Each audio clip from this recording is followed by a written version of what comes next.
जय श्री कृष्ण। श्रीमद् भागवत महापुराण प्रथम खंड अष्टम स्कंद 14वां अध्याय।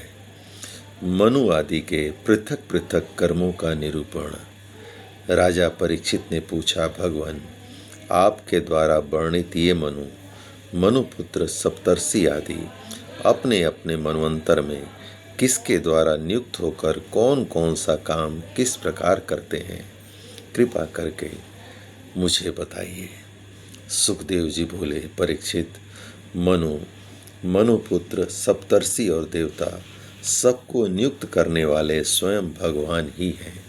राजन, भगवान के जिन यज्ञ पुरुष आदि अवतार शरीरों का वर्णन कि मैंने किया है, उन्हीं की प्रेरणा से मनु आदि विश्व व्यवस्था का संचालन करते हैं। चतुर्युगी के अंत में समय के उलट फेर से जब श्रुतियाँ नष्ट प्राय हो जाती हैं, तब सप्तर्षि गण अपनी तपस्या से पुनः उनका साक्षात्कार करते हैं।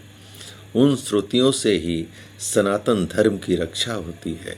राजन, भगवान की प्रेरणा से अपने अपने मनवंतर में बड़ी सावधानी से सब के सब मनु पृथ्वी पर चारों चरण से परिपूर्ण धर्म का अनुष्ठान करवाते हैं। मनुपुत्र मनवंतर भर काल और देश दोनों का विभाग करके प्रजा पालन तथा धर्म पालन का कार्य करते हैं। पंच महायज्ञ आदि कर्मों में जिन ऋषि, पितर, भूत और मनुष्य आदि का संबंध है, उनके साथ देवता उस मनवंतर में यज्ञ का भाग स्वीकार करते हैं।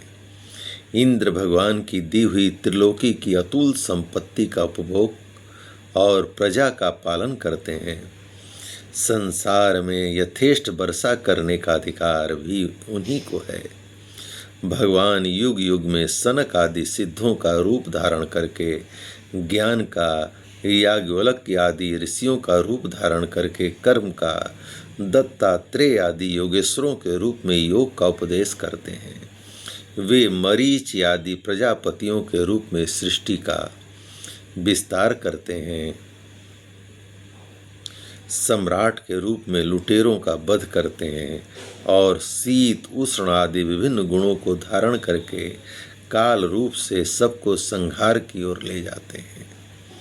नाम और रूप की माया से प्राणियों की बुद्धि विमूढ़ हो रही है, इसलिए वे अनेक प्रकार के दर्शन शास्त्रों के द्वारा महिमा तो भगवान की ही गाते हैं, परंतु उनके वास्तविक स्वरूप को नहीं जान पाते।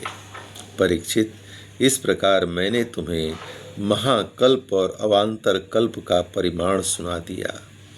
पुराण तत्व के विद्वानों ने प्रत्येक अवान्तर कल्प में 14 मनवंतर बतलाए हैं। जय श्री कृष्ण। इस प्रकार भगवान श्री कृष्ण की महान कृपा से श्रीमद् भागवत महापुराण प्रथम खंड अष्टम स्कंद का 14वां अध्याय संपूर्ण हुआ। जय श्री कृष्ण।